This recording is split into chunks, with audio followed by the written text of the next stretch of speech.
This is a special report from ABC News Digital.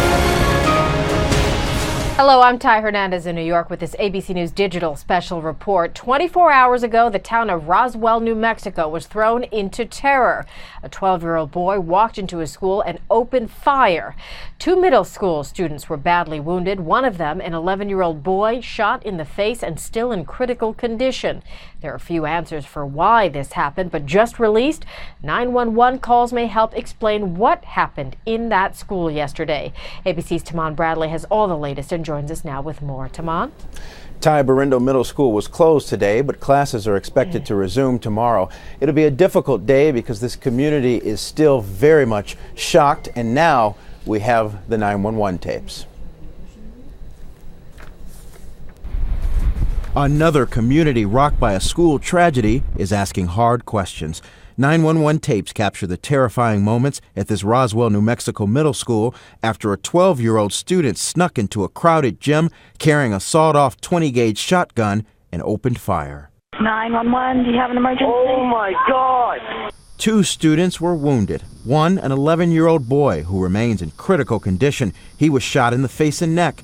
The other, 13-year-old Kendall Sanders, seen in this Facebook photo, was shot in the arm. The school staffer who rushed to help her told 911 she feared there could be multiple shooters. I'm sorry, I'm in the classroom. I'm trying to be quiet because I don't know if they're still in the hall. Where's she shot at? Oh, it's in the right arm and armpit, chest. She said she's having problems breathing. Frightened kids contacted their parents, who frantically dialed for help. I got a call from my daughter at Middle and a text, and she's crying. She's saying somebody's in the school with a gun. Officials say this could have been much worse if not for a brave social studies teacher who put himself in the line of fire and talked the young shooter down. The suspect was transferred to an Albuquerque psychiatric hospital as police continue to search for clues and a motive. Ty? Now, Tamon, those 911 calls were certainly chilling. Was there any information we didn't hear that investigators will be using in their upcoming investigation or ongoing investigation? Well, one thing that we know, Ty, that the investigators are looking at is the possibility that this suspect may have warned some of the students using some kind of message on possibly Facebook or Twitter or some other means of communication through social media. So we're hoping to learn more about that when we hear more from the investigators at a news conference. It's expected to start shortly, Ty. Now, the suspect in this case, very young, just 12 years old. Police have not released his name because, presumably, he's a juvenile. Any word on his mental condition? Well, they're looking into that. They would like to know exactly what his motive was. Now, there were rumors when this situation was happening late last night that perhaps he was targeting a particular student. We'll have to find out where the investigation takes them. They really have no idea at this point what drove this student to do this. And so they want to find out, was he possibly bullied? Was there someone who angered him that he was out to get? Obviously it's a very serious situation when you have a 12-year-old who gets his hands on a shotgun. That's another thing they're pursuing. How was a 12-year-old able to get this kind of a weapon? Did he steal it from his parents? Did he find it from some friends? And so all of this is information that they're pursuing. It's still very much an ongoing investigation. All right, obviously more questions than answers at this point. ABC's Tamon Bradley, thank you for joining us. You bet. And we are still awaiting a news conference on the subject of the Roswell school shooting in New Mexico.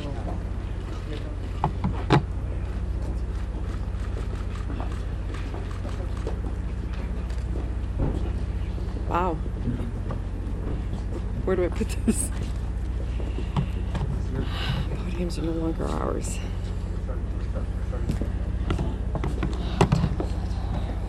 Good afternoon. I just wanted to remind everyone how strong Roswell has been throughout this tragedy. I met with teachers earlier today. Cabinet Secretary Hannah Scandera and I have been here since the day of the incident. Have had a lot of communication with parents, teachers, people who were in the gym.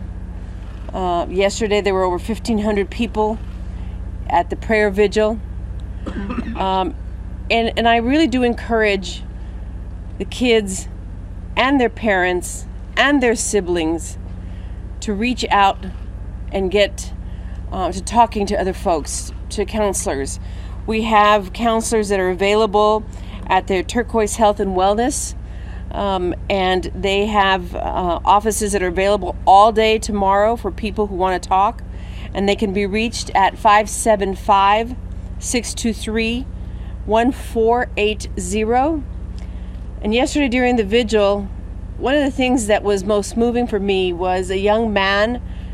He was there at the shooting. He just stood in front of me, and I started to talk to him, and he said he was there. He was at the shooting, and I said, "How do you feel?" And he said, "Okay." And most people will just walk away after you hear "okay." But I kept pushing, and I said, "But, you know, were you nearby? Did you see what happened?" And he said, "Yes." And I said, "And how does that make you feel?" And he said, "I'm trying to shove it down. I'm trying to push it down." Which means he doesn't want to express what he's feeling, but it will come out at one point. And that's why I'm asking people to make sure to take advantage, the community as a whole. Other kids from other schools are afraid. If it happened here in Roswell in one school, can it happen here in Roswell in another school? And so kids are afraid, and I'm asking parents that don't just ask, "Are you okay?" and get the response, "I'm okay." Keep talking, sit down. How does this make you feel? What do you think, even though you don't go to that school? How do you feel about that? Should we go talk to other kids and go to the Turquoise Health and Wellness and a small group of kids and talk about what's going on and how we need to feel safe? Roswell has done an amazing job. In New Mexico, I mean, this truly is New Mexico.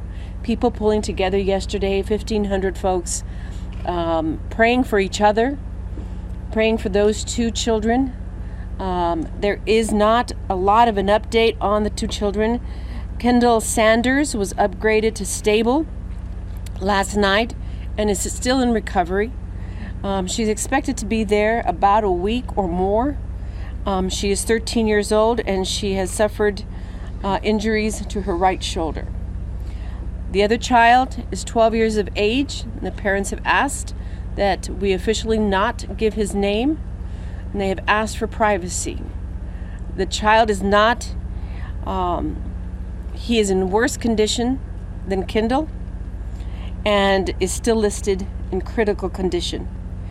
He suffered injuries to the side of his face and his neck, and I continue to ask all New Mexicans to please pray for this young man and for Kendall.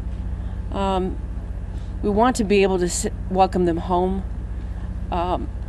We don't want this to be the extreme tragedy of losing either one of them. The family of the young boy has asked for their privacy.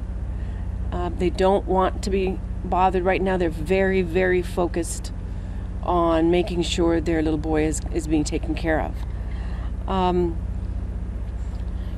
Chief Pete Caceres in a little bit will be talking about the investigation. Cabinet Secretary and I have been with teachers and other personnel in the school, in the library earlier today. We met with them because they had someone here with expertise on how to deal with critical situations, how to talk to kids, how to get them engaged, because the children that return to school tomorrow were not the children who arrived on Tuesday. They are different. And so how do they engage them? How do they get them back to being as normal as possible into their routines and into their conversations? And that this expert was helping the personnel here at the school.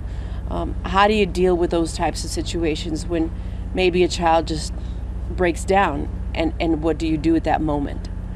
But first I'm going to introduce to you Superintendent Tom Burris of the Roswell Public School District and ask him to come and address you. Thank you, Deborah.